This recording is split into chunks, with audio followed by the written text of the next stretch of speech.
G'day, I'm Woz. And I'm Nick, sometimes Coxie, mostly Nick. This is the Tradies in Business podcast, and we're here to share a bunch of tips, ideas, tactics that you can put in place to get change happening in your trade business right now. If you're really lucky, we're going to entertain you with a few mum jokes and, more importantly, a bunch of fantastic guests that will educate you in all things you need to know about trade business. But we do promise to do it with a whole bunch of fun along the way. I'm a self-confessed idiot, so strap yourself in and enjoy another episode. G'day, listeners. Hello, listeners. Hello, Coxie. Hello, Warwick. Nice to be chatting to you on the podcast here at Tradies in Business and not being very quiet over at Tradie Wife Life while you run the show. Funny how I immediately step back into my role here on the Tradies in Business show and just allow for some space. Just getting back in your box, hey, Nick? Yep. Back where you belong. We'll go chain you back up to the kitchen bench in a minute. Because that joke always goes well, doesn't it? Oh, yeah, that's a cracker, that one. If it were true, it would be disgusting. It would be disgusting. And I'm sure in days gone by it was true, but I don't know too many situations where it's true now, thankfully. No. I feel like now I need to actually clear the air there and just prove that I'm not a patriarchal prick. I think our listeners over here know that you are not. I make a mean omelette, scrambled eggs. Actually, I reckon I cook. You're a good cook. Thank you. I think I probably cook about 90% of the meals in our house. You make the best damn jerky I've ever had. I do cook a lot of meat. Yes, you do. I think it just comes down to time and situation. You're a very new age fella. Snag.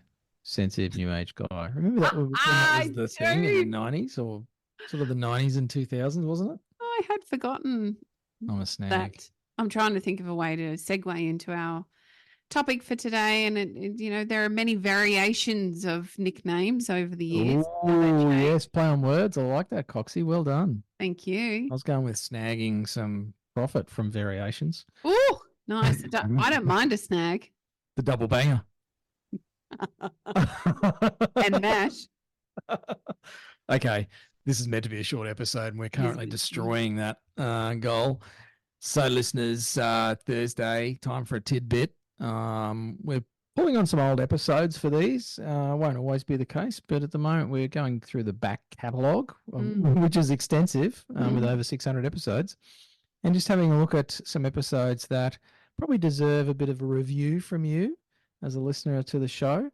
And the one we've trawled out of the dusty storage cabinet today is TIB627, How to Avoid Headaches When Clients Change Their Mind. We're talking about variations, Coxie. I love a good variation, more than the variation, because they can be a bit of a pain. What I actually really love is the opportunity for profit off the back of a variation. If I had $1 for every business we spoke to that does not have a variations process, I'd be a very wealthy woman. Probably more wealthy than if you'd charged for the variations. No, if each one of those businesses charged for the variations and I got $1 for every variation they should have charged for, I would be very, very wealthy woman. You take a cut of the money they'd make. They can be a source of profit for trade businesses without ripping off your clients, which we definitely do not advocate. Don't do that. And variations, they're not just profitable because of the markup or the extra margin that you make, which is where most people think, oh, well, I'm putting an extra margin on that because it's a variation, it's outside of the contract. Mm-hmm. I reckon, Nick, it's because you're already there. Yeah. You've already made your money on the rest of the job because when you quoted the job, if you're doing it properly, you're including overheads and all that sort of stuff. So you've already covered off on that. This is an extra thing. It's like cream on top of cream on top of cream with a cherry. It's ice cream with topping. Ice cream. It's like an ice cream float. Oh. Which we used to call them spiders when I was a kid. They were spiders to me. I don't know what to call a spider.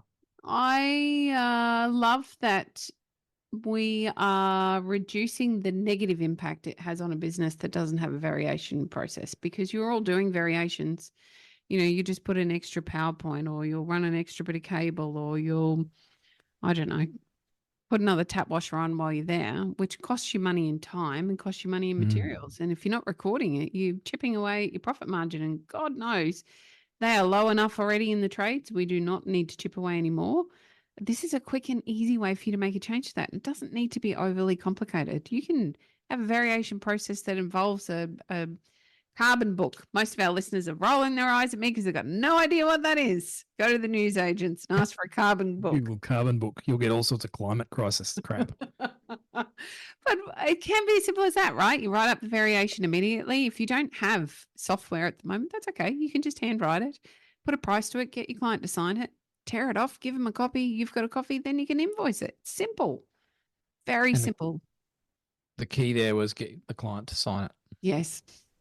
Must be approved by the client. Got to get permission. Otherwise, they can turn it back and say, well, I never agreed to that. I did not approve that variation. It's like, yeah, but I stood in your hallway and had a conversation with you, Warwick. So I don't remember. Can't remember that. That didn't happen. Not paying for it. Up. Yep. Sadly, we've seen it happen. Oh, sorry. We're back to it. See, we're back over here on the normal channel and we're talking all over the top of one another. We sadly see this happen far too often. People get themselves into all sorts of bother with variations, whether it be that they're avoiding the uncomfortable conversation of charging, or whether it be that they had a verbal conversation, never got confirmation, then they don't get paid. Either way, it's not a great outcome. Let's create a process. Stick to the process. Pretty sure we talk about a process within this episode. If not, you'll have to let me know so I can drag one up for you. It is pretty simple. I think you've pretty well outlined it, Coxie. You write it down, you get the client to sign off on it, and then you do it. And you don't do anything until they do. There's a variation process. Done. Simple. Tick. Go write that down. You got yourself a system. So we should call this like variation process in 3 minutes or less. There you go. I'll write the episode description and put that in it. Anyway, if you want to hear the full episode where we go into this in a lot more detail, go back to TIB627. We'll put the link in the show notes for you. And as always, if you want a bit of help to figure out some of these things, because, I mean, how much could a variations process have saved you as you listen to this episode in the last 6 months, 12 months? Would it have been $1,000, $5,000? We know businesses that it would have saved them tens of thousands of dollars of lost profit, not revenue, but profit.